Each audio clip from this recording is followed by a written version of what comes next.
পুরো খবর শিরোনামে শুনছিলেন, নানা ইস্যুতে দেশকে যখন অস্থিতিশীল করার চেষ্টা, ঠিক তখন জাতীয় ঐক্যের ডাক দিলেন প্রধান উপদেষ্টা ডক্টর মোহাম্মদ ইউনূস এবং তার ডাকে সাড়া দিয়ে এক ছাতার নিচে দেশের সব রাজনৈতিক দলগুলো এবং রাজনৈতিক দলের নেতারা বৈঠক শেষে সাংবাদিকদের সঙ্গে কথা বলেন। তারা ঘোষণা দেন সার্বভৌমত্বের প্রশ্নে ঐক্যবদ্ধ থাকার, জানিয়েছেন বাংলাদেশকে শক্তিহীন, দুর্বল বা নতজানু ভাবার কোনো অবকাশ নেই।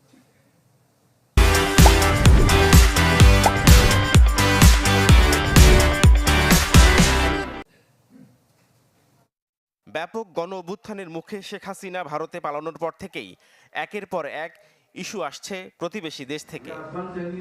ডক্টর ইউনূসের ডাকে সার্বভৌমত্বের প্রশ্নে এক ছাতার নিচে ঐক্যবদ্ধ হলো বাংলাদেশের সব রাজনৈতিক দল। ছাত্র জনতা বুক পেতে দিয়েছিল। ফরেন সার্ভিস একাডেমিতে এই বৈঠকে ছিল আওয়ামী লীগ ও জাতীয় পার্টি বাদে প্রায় সবাই। সে কথাটা দুনিয়ার সামনে প্রকাশ করা। জাতীয় ঐক্যের প্রস্তাব নিয়ে শুরুতেই শুভেচ্ছা বক্তব্য রাখেন প্রধান উপদেষ্টা।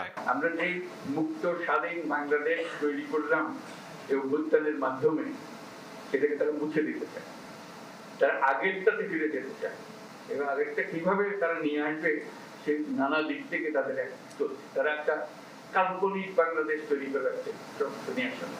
রাজনৈতিক দলগুলো স্বাধীনতা ও সার্বভৌমত্বের প্রশ্নে ঐক্যবদ্ধ থাকার ঘোষণা দেন। এই সবার মূল সুর ছিল যে আমাদের মধ্যে মত পথ আদর্শের ভিন্নতা থাকবে, আমাদের রাজনীতি ভিন্নতা থাকবে, অবস্থান ভিন্নতা থাকবে, কিন্তু দেশ সার্বভৌমত্ব এবং অস্তিত্বের প্রশ্নে আমরা সবাই এক।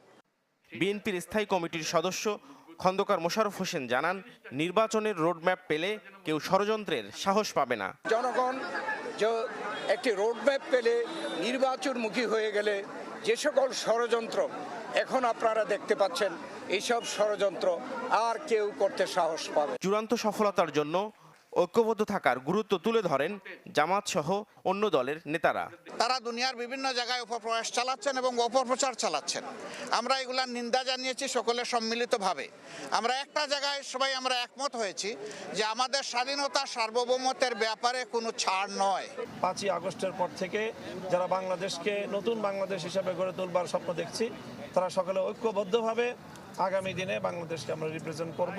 যে সমস্ত চুক্তি আমাদের জাতীয় স্বার্থের পরিপন্থী, সেগুলোকে যাতে বাতিল করা হয় সেই জন্য বিভিন্ন রাজনৈতিক দলগুলো সরকারের কাছে প্রস্তাব দিয়েছেন। বৃহস্পতিবার ধর্মীয় নেতাদের সাথে বৈঠক করে জাতীয় ঐক্যের রূপরেখা তুলে ধরবেন প্রধান উপদেষ্টা। শত্রুর মোকাবেলা করেছি। নাফিউল ইসলাম লিংকন, চ্যানেল 24, ঢাকা।